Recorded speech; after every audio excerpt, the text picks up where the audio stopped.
I feel like everyone's kind of bad. know. That's like every morning. And yeah, then he hiked in to the same spot. You're probably on the. How are you gonna be able to see? That's what I'm asking. But I need to get it on links then. Yeah, it was really good. I don't know how long it up there. He's got a puppy. Wow, Well, but young now. Oh, yeah. It was close to rehoming. So glad we rehoming. Oh, yeah. We've had 3 other labs, they did marvelous stuff. This thing's hyperactive, chews on everything, doesn't, everybody has said, well, we had a couple of friends, you're too old to get a puppy. Your own, Scott. And we, no. That's what you do. We've never, we didn't have this problem with the dogs. I'm too old for this. Like that. I'm sure a friend who's looking for a yellow lamb, but I don't think he's listening. You can open the door. They got nicer. No, not the other side. Well, the first time I went out there. Yeah, probably. The other side of the hall. There was. No, that one. We might do that puppy preschool. Yes. They go to. We'll see. I've talked to a lot of people, it's just, well, about a year and a half to 2. Some do, some don't. Yeah, and that's another thing. Some do, some don't. Oh, yeah. But they're all just shooting to the 2 and shooting to the dead. I wondered if he was. That's I know, I last one, shit. It was- I think the best lab I had had a quarter German Shepherd. Yes. The best dogs ever had. And it's like this, or Birdie's not in public. I go, it's really good. So she does really great. Good afternoon, everyone. It is 5:30. We want to keep everything on time, be respectful of your time as well. I'm Scott Chesney. I am the planning director for Spokane County. Our agenda for the evening is kind of in 2 or 3 parts. We didn't know quite what to expect from a attendance perspective. We set up this meeting at the request of Julia and John after some other meetings because of wanting to have a chance for others to participate in the early parts of our work. So we thought we'd take a few minutes, if you haven't, and ask you to take a look at some of the maps. We put some sticky notes out there. There are pens up here. And it's a chance to put comments about anything specific on some of these maps. Just stick them right on the map and we will collect that and put it into our files for work as we go. Since we don't have a lot of people here, we're not going to take a full 30 minutes to do that, but we'll give about 10 minutes. That'll also let some others join as we go. And for those that may be online now, we will try to keep track of you and address questions when they come up by watching for hands being raised. The chat function will not be recognized, but it will be recorded. And so if you send something in the chat, we will see that and we'll put it in our files as we continue our research. And then last, before we kind of take a quick break here, especially those at home, there are 2 things. There's a card, a business card up here that if you have a smartphone, you can scan the code on the back, or otherwise our webpage is spokanecounty.gov/BP. Everything we do is posted there. This event will be recorded and posted. I think we get these up within 24 hours or so.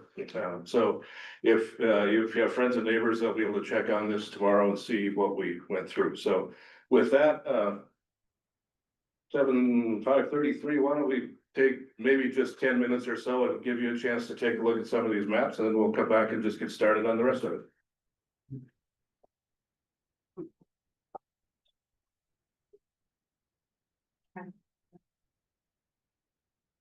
I'll just see if there's anybody. Yeah. Jen, you're always fast and legally. You must. She's not home right now.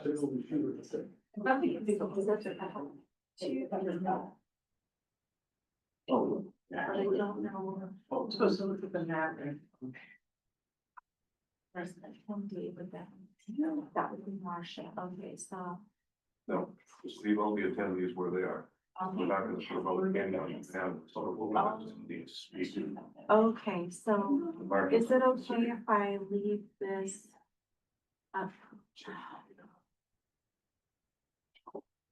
Oh, no, because then it doesn't, do you think? Here's what we could do. If these are pretty good sized screens, take this off the screen to fill and make it, give yourself a little margin on one side.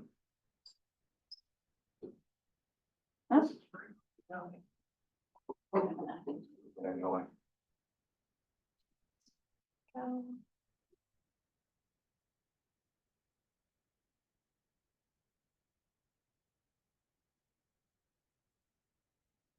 Yes.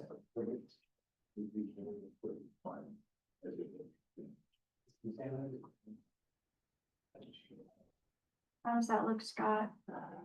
That's, don't go any smaller. Perfect. I was That's trying to, good. perfect, okay. Oh, wonderful, okay, I feel much better now. I think it would take that participants and students and Okay. each of the money. I wish you could do 5% for county. That's as far as. That's not right. Perfect. Okay, I feel much better. Seems like you're crazy.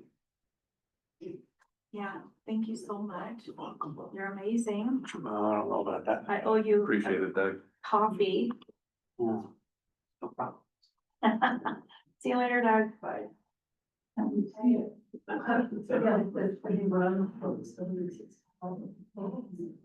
Okay, So Lori's signed in, she's in the meeting, trying to wait here. that's your not signed in, that's what is signed in, because I still don't have. Don't have to worry about that. Yeah. And I do want to get her the link so she can get in and see if she can hear. I think we're doing okay because we even used the mic enhancer. Yeah, I've got it up here, So, yeah. so I don't know, maybe I'm gonna come across. Be booming or something, but we'll find out. I can try to connect things from my.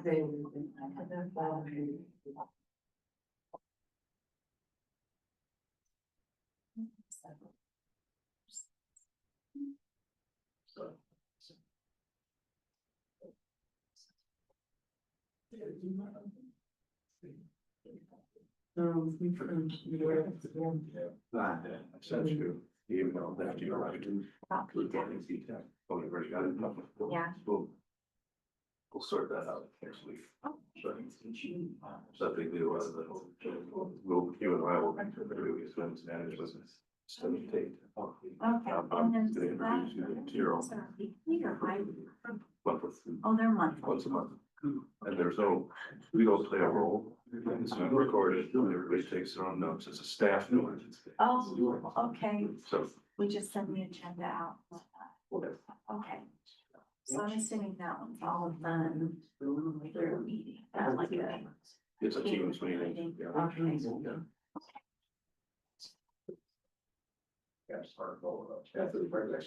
Yeah, I'll introduce you to Tiro Black, was with the city. I'm wrong. So nice to meet you. Gerald is taking over as chair of PTAC, so she'll be working with us. Yeah. Agenda Oh, stuff. okay, perfect. Just about after we. Email her bounce back. Oh. Real shape. Yeah, it's our account. Oh. Yeah, I looked it up through the director. And Roman is from IT, that's from IT. Yeah, at the city, you went to have an email. Right. So what is it, something I can help with? I can do it tomorrow or Scott, I maybe. copied it first. Yeah, just, we just. The, like the steering committee, like the actual.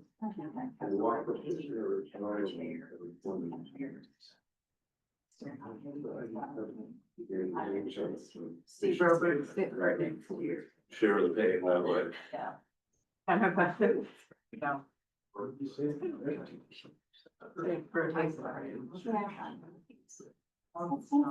to meet you. I'll get that. Yeah, definitely. Yeah. Scott's gonna work with me this next week. Yeah, I haven't sent out the notices for next week. Yeah. Right. And it's a solid thing, it's a weird. This thing back to the screen, tap on it somewhere. Okay. For this whole thing, how it is. That work. Yep. Oh, okay. I don't know.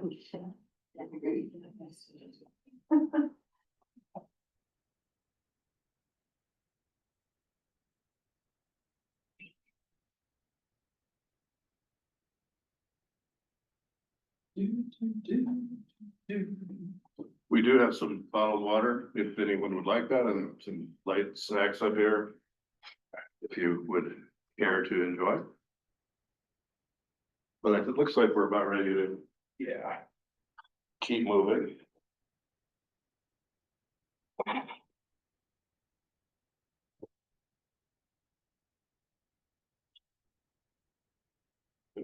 Numbers are running, so you can't move. Sorry about You have that. to touch the screen. Yeah, There we I go. was trying to fix that. Okay. Did I have it clicked on there? Yep, Sorry, there we go. my bad. What we're doing with our comprehensive plan update is the 10-year update that is required by the Growth Management Act, which is the legislative act from the 1990 that mandates most counties and cities look at their growth for a 20-year brief period and plan for that growth in any number of ways, both urban and for counties rural. Just precisely why we're here. But we also look at a longer horizon as well. And I think that's particularly important for the county at this time. The county did its first plan, first big plan in 2001. It's been updated since then, but not really revised to reflect the economy, to reflect what happened with COVID, to reflect all sorts of things that have changed. So we're taking a pretty substantial look at it. But what that leads to is where are we going to grow in this next 20-year period in kind of 5-year increments? But also from the county's perspective, what's the 50-year horizon look like? Where are the things, where's the logical place for this place for Spokane County and the communities to grow over a generation or two? And so while that's not part of our statutory requirement, it factors into what we're doing, particularly as we deal with the interface between our urban and rural areas. So today, we're here at your request, essentially. We've had 2 sessions with West Plains that we started with what we call placemaking, which is the idea for that area of growth within the urban growth areas, which we'll talk about in a minute. How do you want the character of those to look like? Because right now, they're done through pretty simple platting techniques, and that gives you 100 lots, so all look the same, piece of land. And what we were suggesting is there should be more amenities, there should be a higher quality of life, higher quality of development and those things. And for the most part, the 6 sessions in 3 different areas, 2 in the West Plains, 2 on the east side, 2 on the north side. The general conclusion supported the idea that we should be building neighborhoods instead of subdivisions. However, the attendees at our first and second West Plains meeting said, you've got the cart before the horse. You need to better understand what's happening on the West Plains before you talk about development. When we put it in the context of, we're not actually talking about development in places, we're talking about development styles. And we'll do that background work. Well, we've accelerated that because of what we've learned over the last, 3 or 4 months. Our first session out in near the airport was in February. And so we've learned a lot in that time. We've met many of you, we've met some others. And so we're here to share some of the things we've learned and keep this conversation going on an ongoing basis. We will be coming back to you when we have processed some of this stuff. We will be kind of getting through our early research part here pretty quickly. And then, as we say here, our goal is to create a plan together that meets as much as we can, meets the needs of those of you who live and work out here, as well as attracting growth or attracting new economic impact to the community, which is always necessary to do that. We are using the framework of what's called an environmental impact statement or an environmental impact analysis at this stage, because what that does is it's a process created to study environmental alternatives of development patterns. And it's done so that you can recognize particularly negative impacts. So if you've got a big impact area and that was going to be a subdivision with a community center or something like that, how's that affecting drainage? How is that affecting flyby, airway issues? How does it affect water quality? That's all looked at in this environmental impact lens. And so that's why we thought it was particularly important to come back out and ask all of you to share what you can about what you know through this. We said here the EIS is this process. You can see there it helps guide planning by highlighting these impacts and recommending mitigation strategies. Sometimes that mitigation strategy is this thing shouldn't develop here. It should be somewhere else because the mitigation is too significant or it has too significant of an impact. But this is the process we use to figure out where we're going. Here's the timeline for this part of it. You can see, the engagement here. We're looking through those growth targets now. We're going to be creating alternatives. And the alternatives is what we started with that placemaking effort. It's really a three-part exercise. If you change nothing on your development regs or your growth boundaries or your municipal boundaries, what's the impact of adding 100,000 new people into Spokane County in the next 20 years look like? The next one is if you change your development regs, but leave your boundaries essentially intact, can you accommodate that same amount of growth? And if the answer to that part is no, there's not enough room, then it's how do you adjust the growth boundary itself, which is set by the Growth Management Act. And that's the kind of the third alternative that we'll be exploring here in the next few weeks. We hope to have some of that draft work together for our planning commission and the Board of County Commissioners in July or August. When those things are ready, we will certainly let you know about them. And obviously we're taking your input to try to create them. And then the board will, through a public process, will ultimately pick a preferred alternative that goes into that much more detailed study of those impacts. And we will use that preferred alternative to write the new comprehensive plan. The EIS part of this, the draft EIS we expect to be done by the end of the year. There is a public review period for that, 45 days. We take those comments and then we create a final environmental impact statement. And then that gets circulated for additional comments. That'll happen in 26. Does that make sense? Okay. It's a good process. It can be bureaucratic. It can sound very administrative, but it really gives planners and engineers and others a chance to roll up their sleeves and look at things. So here are the things that we want to talk about specifically tonight. And these are topics that came essentially from you, from our work sessions in earlier times. Better understanding of the aquifer. And by that, obviously the Grand Ronde and the others in the West Plains aquifer, not just the Rathdrum Prairie and Spokane Valley aquifer. Critical areas ordinance, that's also part of our mandate to update that in this cycle. We are working with that. And as you know better than I, but you can see, and we've got some slides, there are significant critical areas throughout the West Plains. And so we want to update that ordinance from its past and look at where that's going. There was some concern about in the land capacity analysis, which is part of that urban growth study. The land capacity analysis tells us how much developable land remains under the current system and the current rules, what's still vacant, what is to be redeveloped. But there was a question of, are we giving enough consideration to what would be called vacant land to realtor, but is really habitat or has other purposes beyond development. And so we've added that to our portfolio to understand as well.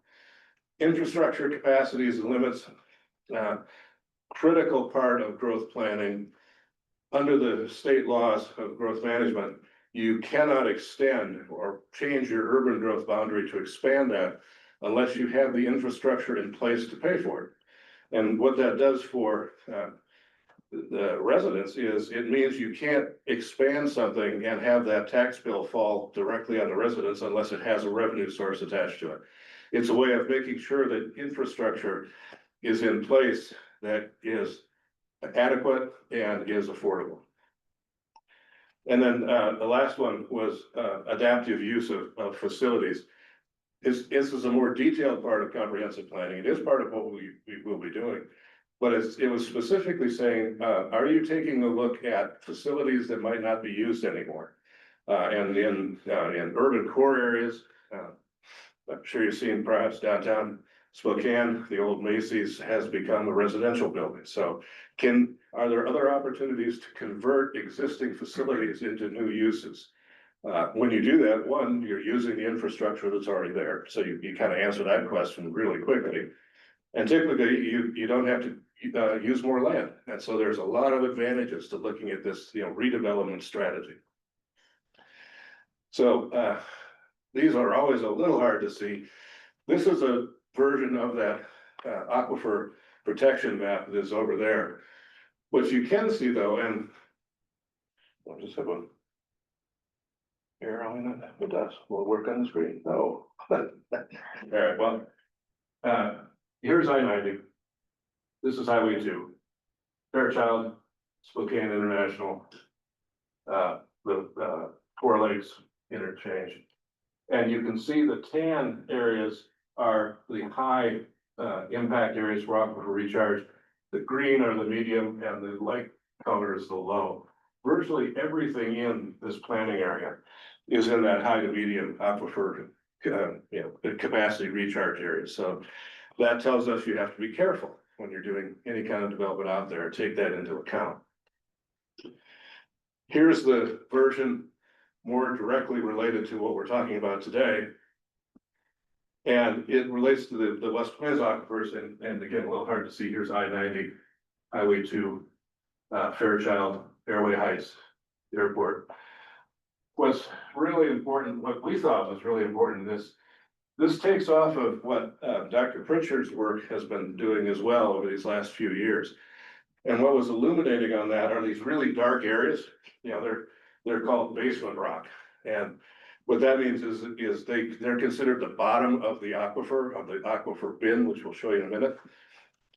And when they're marked on this map, it's showing that they are at or near the surface. So for those of you that are in this area, and something we've learned in, like I said, I-90 here and the intersection here, this is that West Terraces area, essentially. It was developed, what now, 20 years ago, maybe? It's no surprise that the groundwater is challenging there when you see that the bottom of the aquifer is essentially at ground level. It's almost like a water table. So these are areas that you look at and you go, there's no, put it this way, it'd be more expensive to develop there because you have to have different kind of water and stormwater management techniques than you do on the east side of the county or the north side, which are very sandy soils. So this is a really important map for us.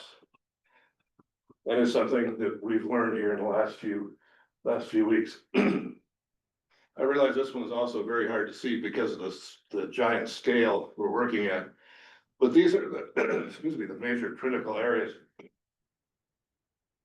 Again, in that triangle, picking up on the critical areas map over here that you can see closer. But again, there's all of these little spaces are wetlands that are identified. The DNR streams, the lakes, there are some steep slopes as we were closing the river and other environmentally sensitive lands in there. Those are protected under the critical areas ordinance as well as other things, but you have to be able to identify where they are.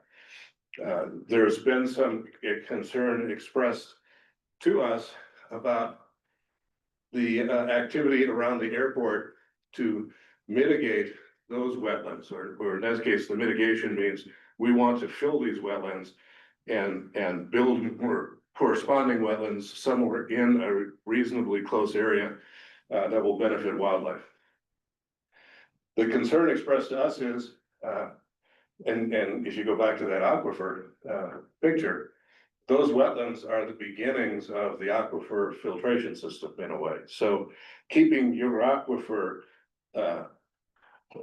clean and stocked is a factor of how those percolate down into that aquifer. So there is some merit in considering whether or not there should be a massive mitigation or a massive change of those wetlands.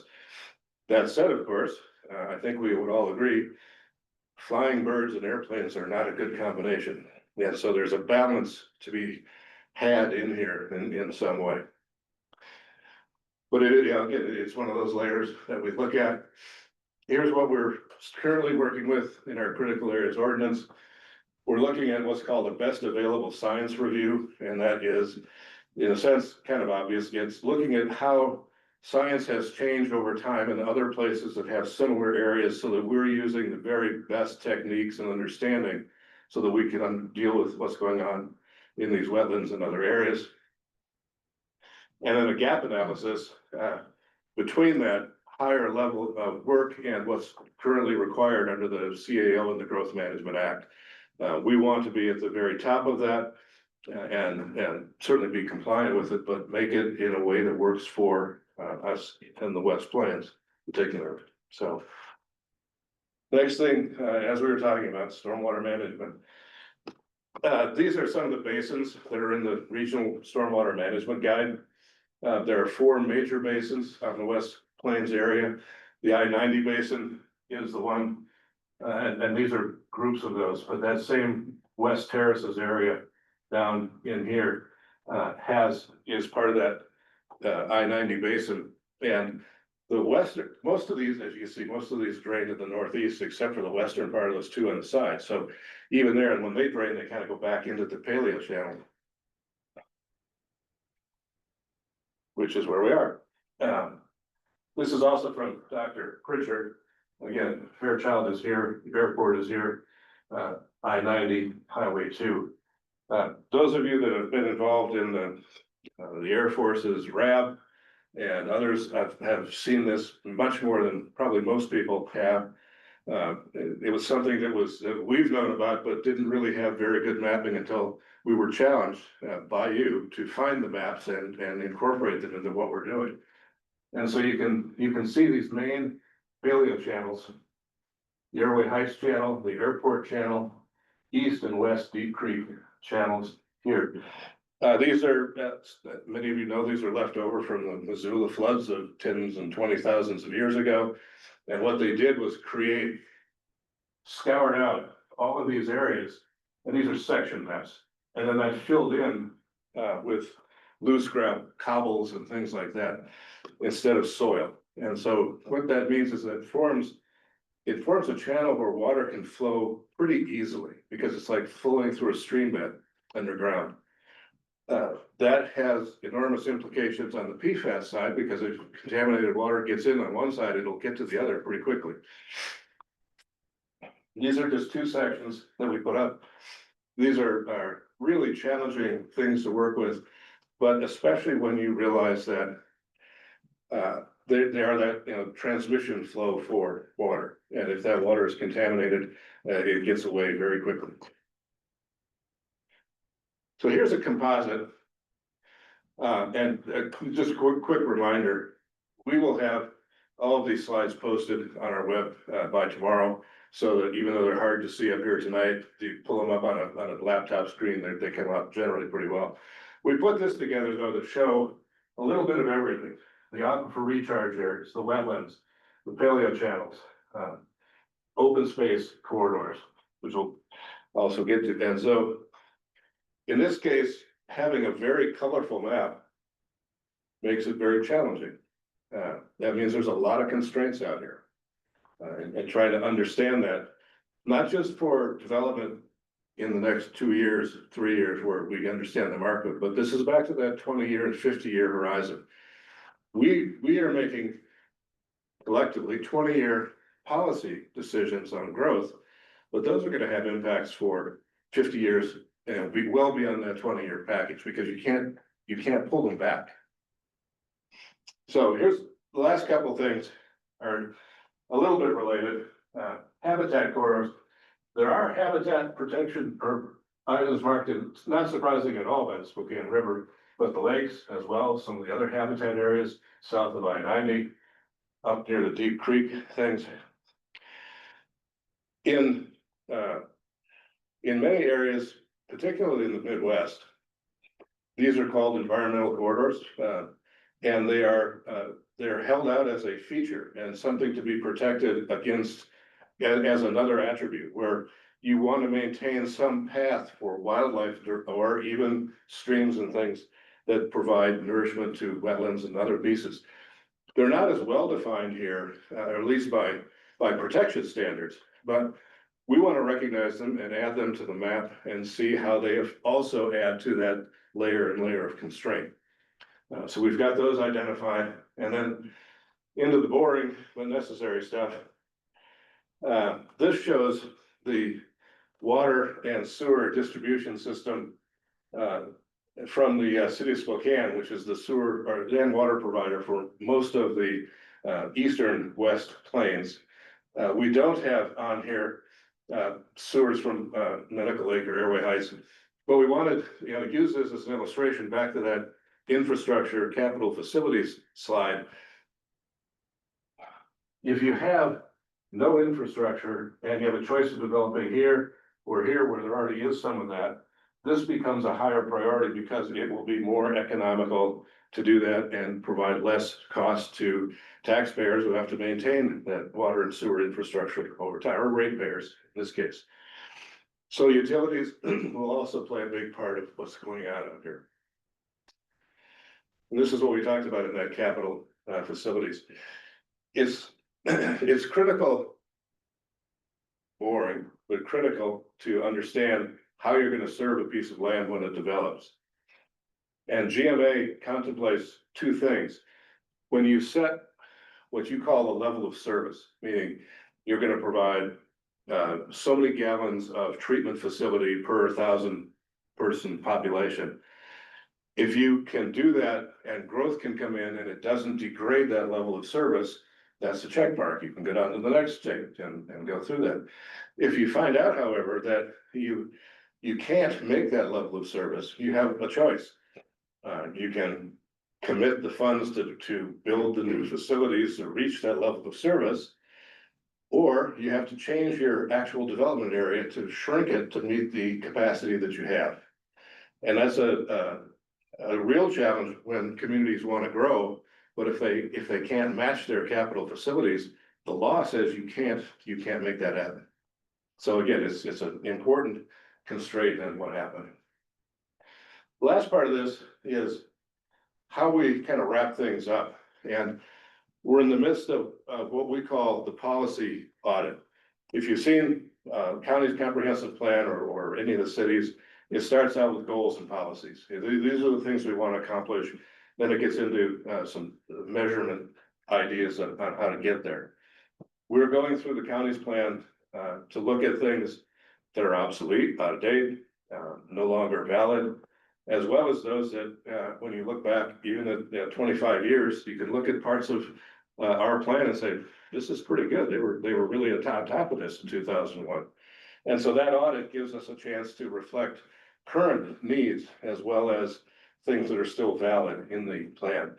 So you look through, and I have this one on top, strong record for compliance with the Growth Management Act. Many of you probably don't know, but the county was out of compliance with the Growth Management Act from 2005 until earlier this year. We've worked ourselves back into compliance with the GMA. And what that means, it's not just a slap on the wrist. It means that the county was not eligible for certain kinds of state funding. And that means, in my mind, that means millions of dollars left on the table that could have come from ecology or fish and wildlife. And when you think of those things that could have helped in stormwater management or helped in water quality, by the county being out of compliance, we couldn't even apply for those funds. So we're in compliance and we want to stay in compliance. That's why the top goal on here, but then community voice to guide growth, a plan that is, you can implement it and you can measure your success. And then clear policies so that, the plan doesn't read like it was written by academic planners for a thesis. It reads in a way that everybody who picks it up can say, okay, I get this. I know what they're trying to accomplish here. I know what we're trying to accomplish. And then lastly, Rhoda, page changed. Sorry, I'm trying to figure out what happened with the. There we go. Yeah. We put in a kind of a series of guideposts on, what are we looking for if we're gonna make a revision to those goals and policies. And we wanted to put right at the top, community vision and participation. Above GMA consistency, but only a little. And then the overall vision and consistency down through the administrative cleanup, which is just correcting things that over 20 years contradict each other, or at least are out of sync in some way. So in 25, we're completing the analysis of the GMA elements. And in addition to what we talked about here, the GMA plans are broken out into specific chapters: land use, housing, transportation, economic development, and so on. We're working our way through those. We're doing this draft EIS. We've started knitting those chapters into a draft plan that will be out in sort of concert with the EIS in December. And then as we started that placemaking, defining those neighborhoods and what does it mean for new growth to build great places instead of subdivisions, creating those new regs, and then working with you and others to make sure we understand what you want to see and you understand why we're doing certain things, and we're trying to balance those pieces together. We get to 26, and at this point in 26, it's taking the 15, 20 juggling clubs that are up there and putting them finally into a package, getting that as a complete thing, and making sure that this series of good ideas for this element and this series of good ideas for the other element are actually consistent with each other, and that you might be surprised that doesn't always happen automatically. And then it goes through an extensive public review process by state agencies and others, as well as you and the community. The planning commission will be holding at least 2 public hearings as we get down to the finish line. We're looking at those in probably October of 26. And then the Board of County Commissioners will ultimately make the decision, hopefully in November. That will, and at that point, we ship it off to the Department of Commerce, who we've been working with very carefully. They sign off on it and we're done, and we all get to take a week off. So that is where we are. Here's the timeline down to getting it done. We started a lot of this in 2022 with updating the public participation guidelines. They were good, but they were out of date. There was a line in there. They were created in 1991, I think. And there was a line in there about record keeping and how you can go to the county building and planning office to review records, and you can pay a dime to photocopy a page. And the county will keep records on the internet's web. That was the language in there at the time. Now, we've changed a little bit. We've also been, by the virtue of COVID, we've all learned to use Zoom. Sometimes we like it, sometimes it doesn't work very well, but we've created a more virtual presence. The good part for us is anybody can see what we're doing by going to our webpage and looking things up, and it doesn't always have to be one of these meetings every week somewhere. So we changed those guidelines to kind of make that happen, and then that just kind of led into all of the other details down to where we are here, as we talked about, analyzing this, doing this kind of research, and pulling the plan together. So that's kind of a short update of where we are, some of which we've learned from you and others that have been at our sessions. One of the things that, I think, well, we're really glad that we were asked to come back out, because it didn't feel like we had totally missed the ball, but we didn't calculate what was passionate to you at the time when we were first talking about the bigger issues. And so, this was a chance for us to go back and say, look, here's what these folks are concerned about. Let's go take a look at it. So, with that, I'm happy to take some questions. Amy Schumer is here from our water department, and she's got information about aquifer stuff, and we can go. Yes, sir. I'm just curious about something, you'd mentioned earlier that the water table out at West Terrace is pretty close to the surface. Yeah. Like how close? Would you have any idea? Today, I don't know that. Okay, We've started work. I've just recently met Pritchard. And so we're kind of digging into his work to see where that is. So far, what it says is at or near the surface, and Okay. that's the measurement. and then given that high water table, you can't help but notice if you go out there's a bunch of building going on. They're putting up a lot of houses. Yes. And so how are they able to build on that property like that? Well, that is something that we look at, but there's a caveat, and I don't want it to sound like an excuse. The county can't tell you can't build somewhere if it is in the zoning code and you can get a building permit for it. The developers and the owners do have to do some due diligence to say, what am I getting myself into here? And like I said, I don't want that to be an excuse. What we want to do in the plan, so that when those building permits come in and part of our team reviews them, is to be able to point to somebody and say, here, do you know what's out there? This is what's out there. Did your developer tell you this? At least give them some information so they can make that decision. We can't, if it fits in other ways, we can't really prohibit it. But if it gets to all these other issues, we can say, here are the challenges you've got to build in there. And before we go, I'd like to recognize. Oh, well, I was gonna say too, right there, but for me, the county spent almost $6 million in stormwater. Everything for that deep water, so some of those little wetlands and then swales are filled with water. The last years I've gone out there in August, there's water. Just a foot below the surface.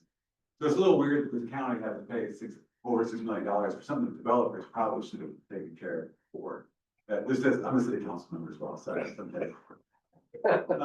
Yeah, and I am kind of concerned that before, like 2000, it was considered like non-buildable soils. There were like four soils to build on, but people are saying they're gonna build it under the house or under the parking lot, little storage facilities. Yeah. But before the $6 million, or probably $10 million, in all honesty, were spent to get that stormwater going. Those would have already been filled with water by August, so if it rained, you're just adding on, there's no space. Yeah, well, the street floods out there, Yeah. arrows just like, you can kayak on it. Yeah.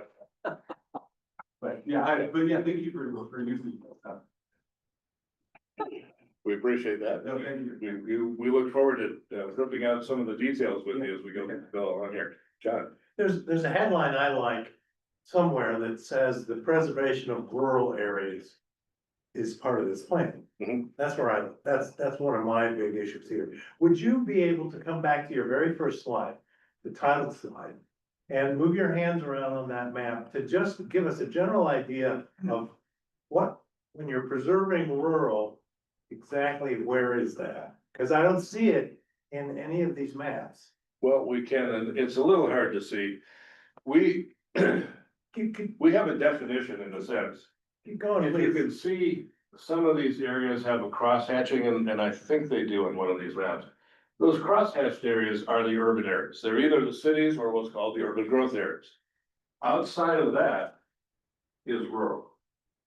There's the zoning inside of those urban growth areas is your traditional residential zoning, commercial zoning, industrial. Zoning outside of that boundary is rural traditional, rural conservation, urban reserve. So that's our legal definition of what becomes rural versus urban. So is all this 100,000 person growth in the urban growth areas? No. We get allocated, the counties across the state. The State Office of Financial Management does population projections for everybody, and they do that to have a common source of information. Our number is 105,000 or 102,000 by 2046. 96,000 of that is forecast to grow into the urban growth areas, and between 4,000 and 5,000 is allocated for rural growth.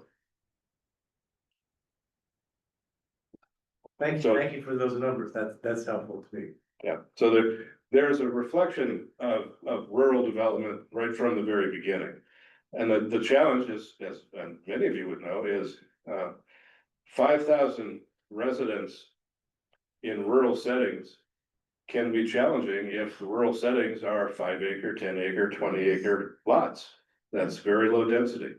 5,000 residents being absorbed into the city of Spokane is nothing. That's a normal year. So planning for that is very difficult.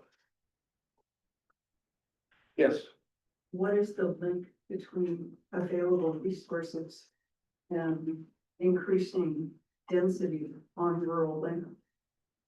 That should be the first question. well, How is this- if I understood that, you asked the linking rural resources to increase densities for rural development? Right, but I'm talking water office. Under the current regulations, the densities, the acres per unit densities in our rural zones are set and they're fixed. They're generally 10 acres, 20 acres, or 40 acres. With the exception of what's called an R5, a 5 acre set of parcels that's typically in the Otis Orchards area on the east part of the county. If you have a lot that was created before GMA and it's smaller than that dimension in that zone, you're still allowed to build on it. However, you can't divide it any smaller and have a legal lot. So there's a protection in there that you can't keep dividing in a rural area. You have to maintain those higher densities. What we're talking about though today is understanding better what the rural resources are like so that we can decide whether that is still the right density or whether these resources need to be protected in a different way. That helps. So my understanding that you are not changing the current categories. What we now know as rural, residential, et cetera, is not going to change with the new comp plan. Because I think I'm hearing that there really isn't currently a mechanism in place to link groundwater availability with increased density. To the first part of your question, I don't envision change in the rural designations or classifications at all. They were pretty well thought out when they were created, and we don't see a pressing need to change them. The connection to development and resources and whether or not those are affecting development, that will probably change through updating the critical areas ordinance. And that could be, for example, now if there's 10 acre parcel and there's a wetland in the corner of it, there might be 100 foot or 190 foot buffer around that wetland that you can't use for development. You can't put anything in there that'll affect development. Maybe that changes. Yeah, maybe that wetland is reclassified as something more important and that buffer becomes 250 feet. That should change. The other things that could change in rural lands is whether or not they shift from rural living into the resource lands, and the resource lands are agriculture, forestry, minerals, mining, for the most part. Those can go back and forth from time to time. There could be, somebody could have 40 or 60 acres that's actually rural traditional, but is doing, cash crop farming on it. They might be better off reclassifying that to small tract agriculture, for example, which gives another level of protection for those lands. So there could be those kinds of shifts as we go through and analyze that, but we don't anticipate much of that at all. Yes, John. What does the plan say about the preservation of agriculture on the West Flank? Well, it's one of the top priorities of the Growth Management Act. Lands, it is possible to de-designate resource lands for agriculture, but it is very difficult and takes a very arduous and scientific process to do that. So ag lands are protected from development before anything else. So how do you explain all the former farmland between the airport and the Air Force? if development on the agricultural land is so hard, why has so much of it happened? Because, those are rural, traditional lands. They're not smaller, large tract agricultural lands. They're not classified as resource lands. They're simply classified as rural lands. They could be used as rural lands for grazing and not have to have an ag designation. So the preservation from the Growth Management Act is for those lands that are designated small tract, large tract ag, forestry, and mineral. If it's open space that's been used for grazing, it doesn't have those protections.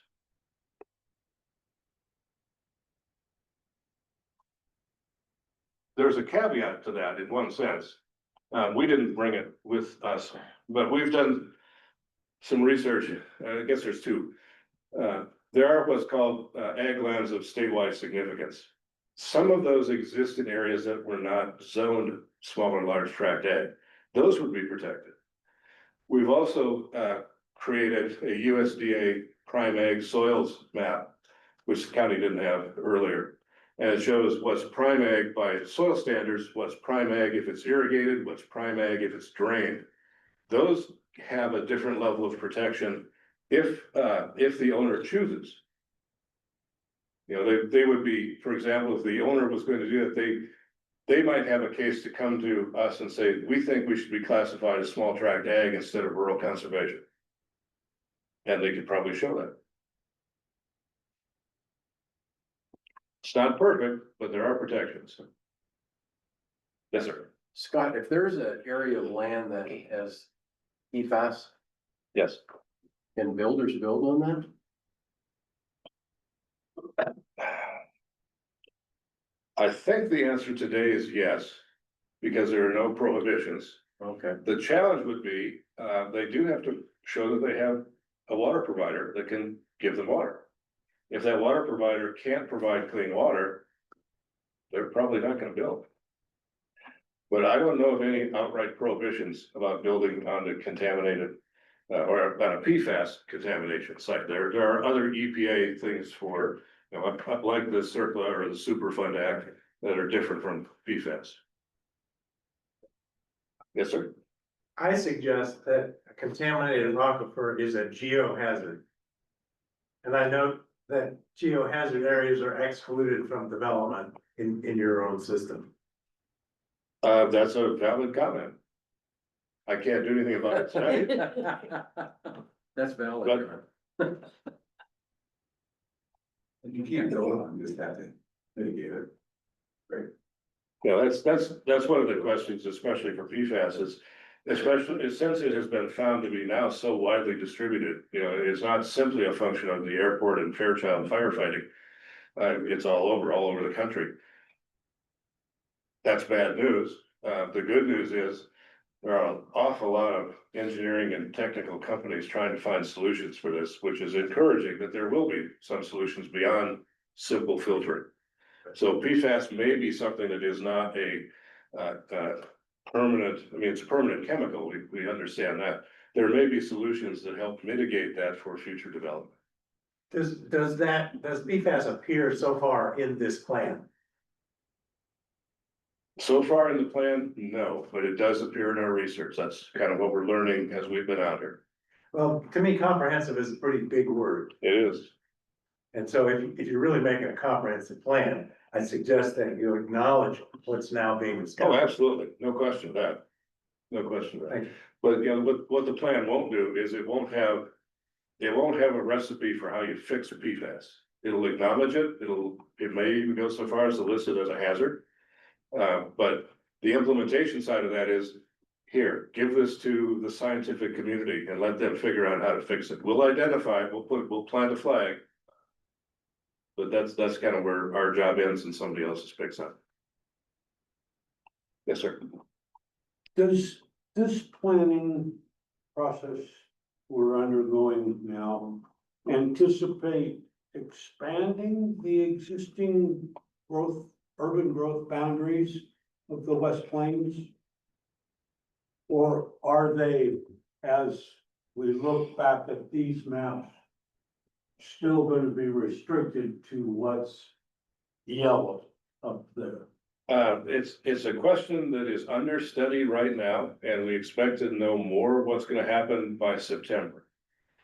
The kind of our working goal from the county, and the county is the one that controls the urban growth area designation, not the cities that's attached to it. We work in partnership, but it's a county decision. Our 50,000-foot guess is the overall urban growth area will probably be smaller in 26 than it is now. You mean it will actually shrink If from what it could, those, the kicker is it may move around. Instead of areas that have been in an urban growth area but haven't grown in 25 or 30 years, that urban growth area may be de-designated, but some of that growth that's going in a new area could be attached to what we call the pattern of growth, or the end of the highway kind of thing. The UGA has a possibility of shifting its boundaries, but it will almost certainly be smaller than it is now. And again, there's two parts of that. The one that's of concern to most people is the UGA for residential development. That's what the Growth Management Act is most concerned about, because that's the prevention of sprawl, and that's the purpose of the Growth Management Act. The other part, though, and more directly to the West Plains, in my opinion, is jobs and industry.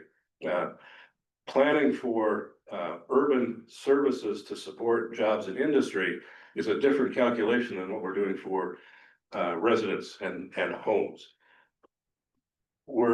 We're using up a lot of the light industrial land that was previously designated in the West Plains. Is there going to be more?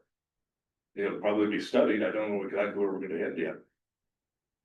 okay, so, if I can ask another question? Of course. What is urban reserve? Could you define that a little bit more? You bet. It's something that was, our predecessors created and as part of the growth management system in 2001. And we didn't bring a map that shows where it is. It was created to hold land for future growth in urban form, beyond what the urban growth boundary was at the time. So think of that as the 50-year growth edge as opposed to the 20-year growth edge. It was in Spokane County, it was left with a minimum lot size of 40 acres. And that was designed to keep those bigger parcels intact so that as development got there, they could be subdivided into smaller residential parcels. And so it was literally the reserve of future land for development. So it was held by, basic minimum, size requirements. Yes. And the marketplace would kind of take care of that aspect. In some degree, yes. The marketplace can't act on urban reserve lands until they become part of the urban growth area. Unless they're just being bought, speculating True. upon the time True. when those classifications and urban growth boundaries will change. Correct. And we know there's plenty of that. Right, and so, could you tell me just a little bit more about, I'm trying to get a better clarity in my own brain about classifications versus boundaries. It's almost kind of like an existential question. And therefore becomes almost what came before. Sure. The egg or the chicken Yeah. Well, in our world, the classification is something like urban reserve zone. It has attributes. It's 40 acres. It has this kind of density. You can only do these kinds of things. Those apply wherever urban reserve is on a map. The boundary is drawing the line around that part of urban reserve. So the boundary is where the policy meets geography, meets the land in our definition. Yeah. Kind of associated with that, is when the GMA is like kind of focused more on industry, is there like a map that shows that? Cause I'm thinking like along Craig Road, there's a whole bunch of municipal wells, right? Right. Things like that wants to be developed. industrially, like I know that the county actually went after like a Louisiana Pacific blue like facility. It had this plan to be like literally all the way around, shoot like 4 lakes water well free. But like if I look at the protection, it's got a dot for the map, but there's no area of influence or like drawdown potential. They've got like crazy blue, and then you look at these LV facilities, they're like Superfund sites in other states. So it seems kind of like in the planning facility, I'm not a planner, horrible at this time. But aquifer protection, having the industry right on top of a water well seems like something cool for CPI. It's why meetings like this are so important. We don't always know everything. We come in and we study what our predecessors left for us. That's not always complete, as we discovered. And so getting out and talking with folks that are out here and seeing both good and bad issues, now we've got a better research database, and we can say, okay, should this wood forming company really be sitting on top of this West Plains aquifer? And the answer might be no. But until you've got that information, it's hard to make those decisions. I think it's hard, but but is there a map that shows the industry versus like residential? We didn't bring one, but our comprehensive plan map shows those classifications. As well as the zoning map, where you move from the yellows and oranges of residential into the light industrial categories and the mixed use categories. So it's available on the mapping button on our web. Yes, ma'am. I'm perturbed by the wetland banking system. Okay. Is that etched in stone? Because it seems to me that with your increasing industrial land, with this absurd, in my opinion, wetland banking system, wetlands are going to be filled in, and 20 miles away, people will say, but there's a wildlife habitat down the road. It makes no sense, and it doesn't.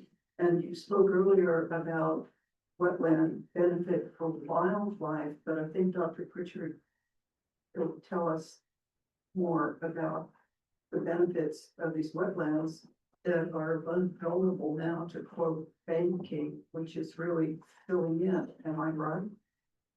Yes, the wetland bank is a replacement idea. We're gonna take 2 acres of wetland here and move that, in a sense, create 2 acres of wetland here.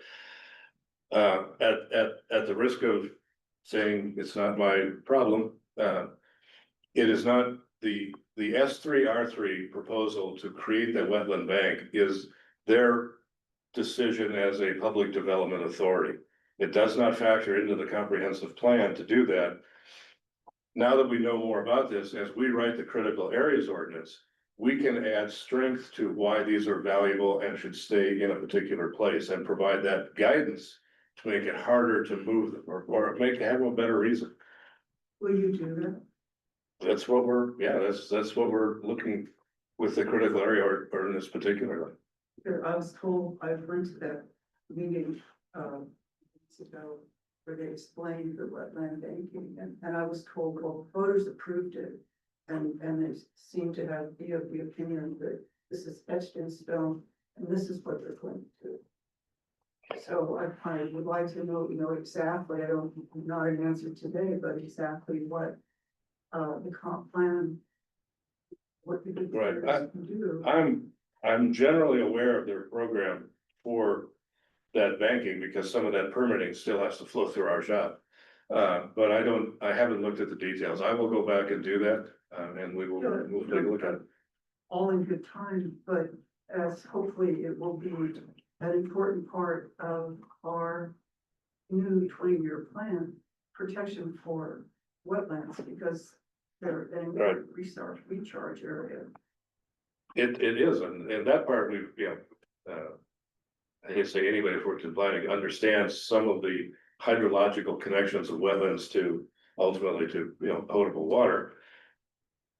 As we learned more about what's here and the role the wetlands may play in helping to mitigate the contamination by being a source of water that can dilute perhaps, maybe that's not the right word, I should defer. that's a policy statement that can go into a comprehensive plan. And, you as residents can make your voices heard at a planning commission and say, this is important to us. You need to consider this, and we'll carry that message as best we can from a technical perspective. But if the commissioners, create that policy, that drives the development regulations, and that is the law. That changes how anybody can work on it. So it's not a lost cause. I don't believe it's chiseled in stone. I've never heard that it's that far along to do that. But I'm gonna check into it a little bit. And Chad, do you know more about that? The wetlands banking from S3R3? Yeah, seems like concerning, I mean, many of these folks right here in Palisade area, especially gonna be drinking that water. So like normally I would say for a document like this, like toxics versus specific. Actually, toxics might not be important, but if you are bumping PFAS into that, that's not gonna break down as easy as like chloroform nitrates, or even a TCE will break down to some extent, but. I don't. No, I mean, I'm a big fan of like natural areas. Not feeling it, but advanced hazards are serious. Yep. Yeah, and again, while we do recognize that, there's still 2 airports there, and again, airports and flying birds are not a good combination, so. Yes, sir. Can you talk a little more about the 20-year county out of compliance with the state growth management?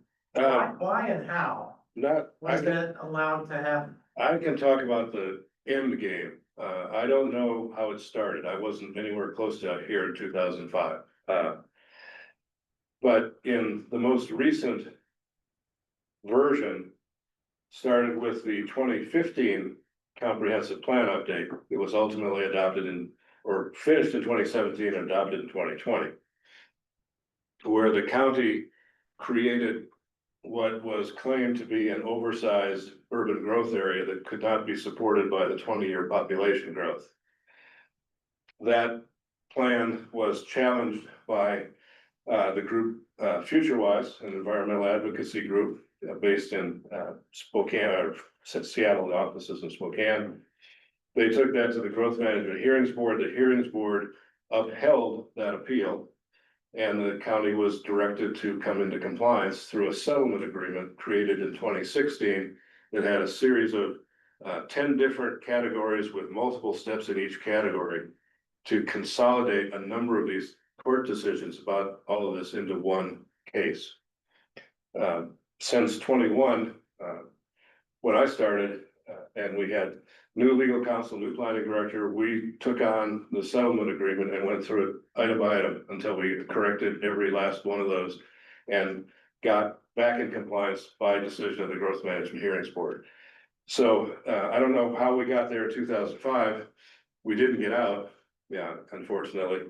And then the 2013, 15, 16 UGA part of it is what kept us out until the very end.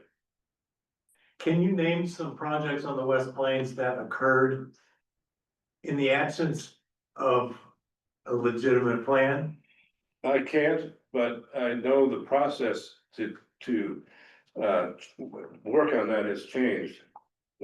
Before, I think in the 22 legislative session, rather, the rules for what's called vesting of a project. When is it done to the point of these is a set of rules you get to build with complete, changed significantly.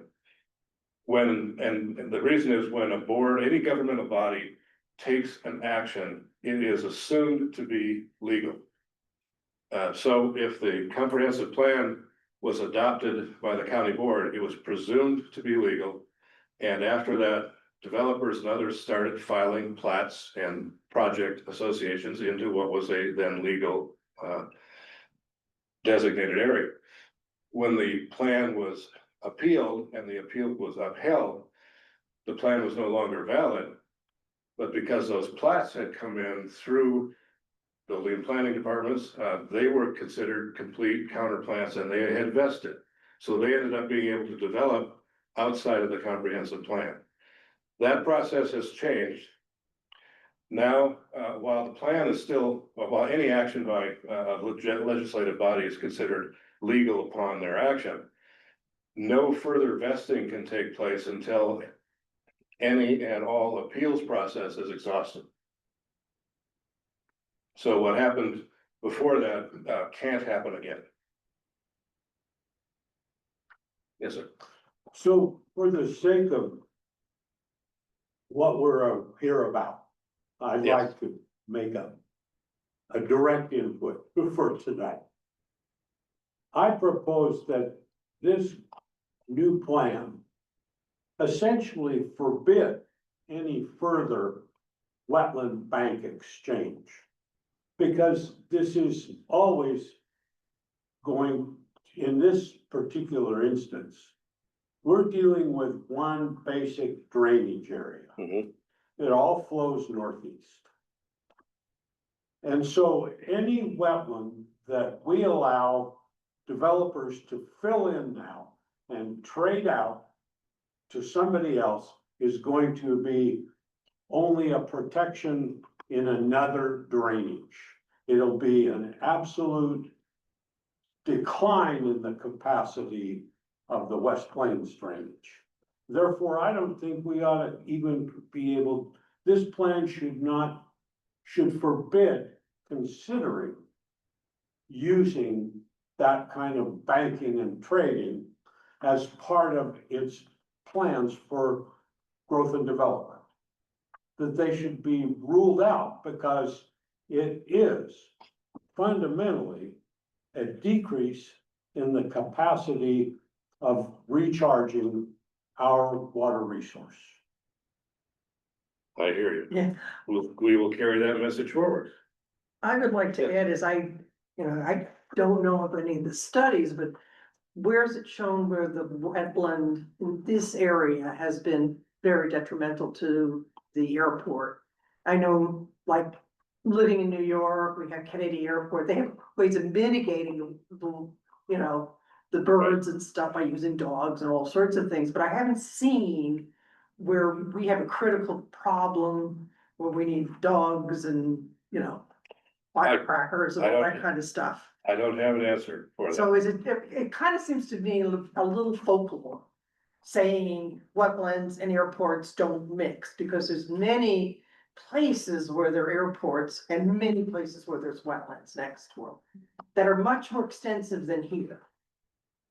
A little Fair statement. addition to that is that I've been told by 3 different airline pilots who fly out of here, and 2 of them are former Air Force pilots, plus a career air traffic controller, that the rule of thumb in airports is you will try to keep bird habitat, breeding habitat and living habitat, if you can, 1 mile from the runway. Especially if it's a airport like with a configuration of just basically a one-liner like Spokane International. It's basically they're concerned about the 2 ends of that field. Right. And then your consideration of the other laterals can come in from that mile. We'll And, take a look. and so what does that mean for the areas of the yellow marker, the yellow boundaries up here, and what we're dealing with for growth contemplation? Well, that will be one of the questions that we will put into our notes and address as we start to understand more of what's going on. And then I think that there's further research needs to be done when contemplating it for our West Plains and the challenges we face here. To turn and look at San Francisco International, Hong Kong International, New York airports and so forth, all of these on vast wildlife, bird wildlife waterways, that they're dealing with them constantly. How might we learn from that? Do we absolutely have to take away all wetlands away from Spokane International as far as possible? Or are there other methods that can be learned from those who literally are on the harbor? We hope to find out. Yeah. Rhoda, can you check and see if anybody online has any questions? Show any hands raised. Okay, So it's in the chat. we're coming up on 6:45. John? We read the newspaper about the rivalries and the squabbles among the municipalities. What? No. Does any of that jeopardize the sort of the community togetherness that's inherent in the plan we're describing? I'm not going to answer that directly. In what matters to us, it doesn't. We as professional planners work among ourselves with the goal of creating what we're trained to do and bring that to our planning commissions, our councils, and our boards. We work on best practices. As certified planners, we have a code of ethics that is, you know, if we don't follow, we lose our certification. We work together very well. We as planners meet as staff once a month, and we work through a lot of these issues. And so it's a very somewhat unique relationship. I haven't seen it in other places that I've spent time. Electeds and others, they're going to do what they're going to do. But there's not there's, in my opinion, we have a very solid professional staff relationship to provide good information to all of those electeds. And are there planners in all these other municipalities? Yes and no. The smaller ones, particularly the Palouse towns, sometimes will use contract planners. Sometimes they contract with us. You know, we do a lot of work, we do all the work in Spangle, for example. The bigger cities do. They have a planning staff. Sometimes it's 2 or 3 people. We don't have a particularly big staff. We've got 20, both for long range and current planning and code enforcement. And other counties our size may have 60 or 70 in those departments. But every town that wants to have planning assistance in the county can get it. There is, and it's not published yet, but you know, and you guys did a 2013 study in the water resources as well, it showed declining groundwater. And they also, you know, indicate that rainwater, precipitation, snow melt is gonna be a really big part in this, infiltration and recharging the groundwater. So when you're doing this, I appreciate the wetland comments, I think they probably should stay where they try to protect as much as possible, but also, like when I look at this medical lake, it's got a UGA like to the north where you can't build because it's on Fairchild. But the county is building like crazy on Silver Lake, and Silver Lake's potentially gonna help recharge the buffer, so that UGA could be put to that possibly benefit not having septic systems on public waterways, that seems like really great. You know, there's a frustration that we as planners have with the Growth Management Act. It was set up for all the right reasons in 1990. It has grown. It just keeps getting thicker as every session goes on.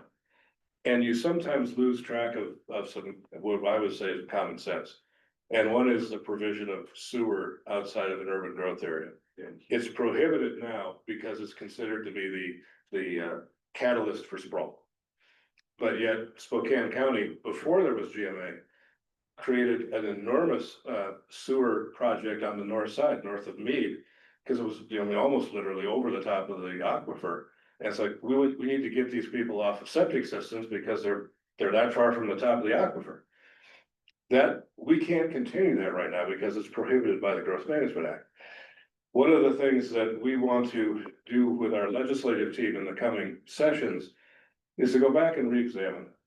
Can we find a way to put environmental issues back at the forefront and say, this is a good reason to have a municipal system, maybe not a full-blown, you know, system like City of Spokane, but package plants, smaller facilities that you could connect 100 homes to or 200 homes to that have a common system. put some limits on that say it can't turn itself into a small town without that, put the zoning boundaries around it, but there's gotta be a solution that we can come back to and do that, so it's something we really are seriously looking at doing, and, you know, again, the more we know about the West Plains, and now the more we know about the West Plains aquifers, it's a priority for another reason. Well, thank you for that. And one of the reasons it was such a priority on that north side, learning from our own county engineers, is the soils on that north part of the county are all sand. It's all sandy soil. So anything that gets in there percolates. Oh, just like the paleochannels, it just goes straight through. The soils on the east side are clay for the most part. So they have a different kind of system for how that percolates and transpires. And out here, we've got the basalt and the scabblands. And so if you can't build the same things in the same areas because the soils are different. So we have to figure all that out.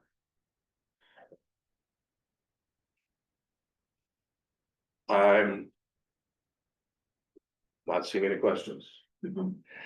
So if that's it, thank you for taking the time to come out here. Thank you. We will be posting this. We will, if you left us contact information, we will put you on Rona's list, and she will be reaching out from time to time with things that we're doing. So thanks you very much. Thank you. Very powerful.